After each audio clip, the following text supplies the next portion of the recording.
अस्सलाम वालेकुम। आज का हमारा टॉपिक है डिस्कवरी ऑफ प्रोटॉन। आज इसको पढ़ते हैं, इसके कॉन्सेप्ट को समझते हैं। इसमें क्या है? The presence of positively charge particle in an atom had been observe by Goldstein in 1886।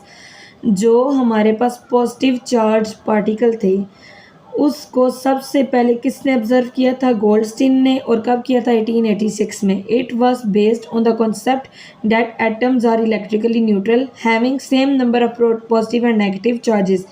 अब ये किस कॉन्सेप्ट पे बेस्ड था कि हमारे पास जो एटम है वो इलेक्ट्रिकली न्यूट्रल है। इलेक्ट्रिकली न्यूट्रल का मतलब ये है कि उसमें उसके ऊपर कोई चार्ज मौजूद नहीं है, लेकिन उसके अंदर चार्ज मौजूद है। यानी कि अगर हमारे पास ये एटम है, ओवरऑल एटम पे हमारे पास कोई चार्ज नहीं है, लेकिन एटम के अंदर हमारे पास पॉजिटिव और नेगेटिव चार्ज क्या हैं? इक्वल हैं। तो ये एक दूसरे के इफेक्ट को कैंसिल कर देती हैं। तो ओवरऑल हमारे पास जो एटम है वो इलेक्ट्रिकली न्यूट्रल है, यानी कि उसके ऊपर कोई चार्ज मौजूद नहीं है, लेकिन उसके अंदर चार्ज मौजूद है।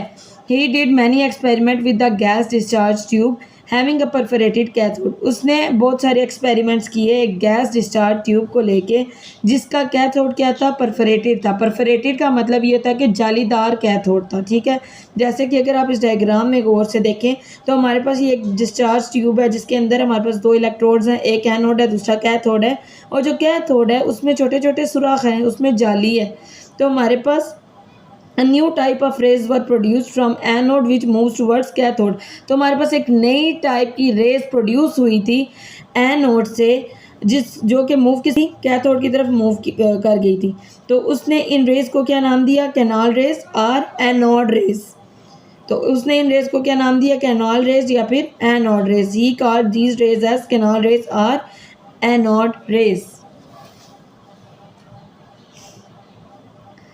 The property of these rays varies depending on the gas used in the discharge tube। और ये जो रेज थी इनकी प्रॉपर्टीज़ जो गैस उस डिस्चार्ज ट्यूब में मौजूद थी उसके साथ साथ तब्दील हो रही थी। यानी कि जो हम गैस चूज़ करते थे तो उसकी प्रॉपर्टी, जैसे फॉर एग्जांपल हमने हाइड्रोजन गैस चूज़ की तो उसकी प्रॉपर्टीज़ डिफरेंट होंगी हीलियम गैस से।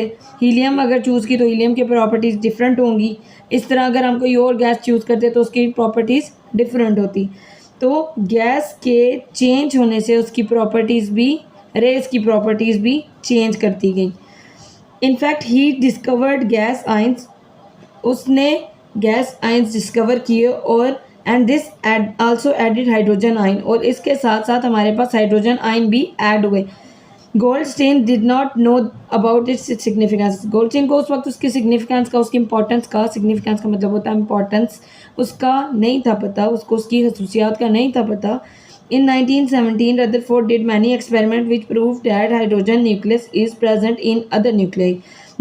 1917 में रदरफोर्ड ने एक एक्सपेरिमेंट किया था जिसने ये साबित किया था कि हमारे पास जो हाइड्रोजन न्यूक्लियस है वो हाइड्रोजन जो है वो न्यूक्लियस है बहुत सारे दूसरे न्यूक्लियाई का।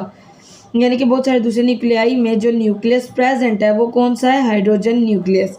He thought that a hydrogen nucleus or a proton must be the fundamental building block of all the nuclei। उसने ये सोचा कि हाइड्रोजन न्यूक्लियस है या फिर जो प्रोटॉन है वो हमारे पास एक फंडामेंटल बिल्डिंग ब्लॉक है उन तमाम न्यूक्लियाई का, और ये एक न्यू फंडामेंटल पार्टिकल है। सबसे पहले हमने क्या कहा था कि एटम हमारे पास एक फंडामेंटल पार्टिकल है, लेकिन बाद में हमने ये स्टडी किया था कि इसके कुछ सब एटॉमिक पार्टिकल्स भी हैं। जिन सब एटॉमिक पार्टिकल्स हमारे पास इलेक्ट्रॉन, प्रोटॉन और न्यूट्रॉन थे, तो प्रोटॉन भी हमारे पास एक फंडामेंटल पार्टिकल है हमारे पास। फ़िलहाल के लिए इतना ही, बाकी हम नेक्स्ट वीडियो में देखेंगे इंशाल्लाह।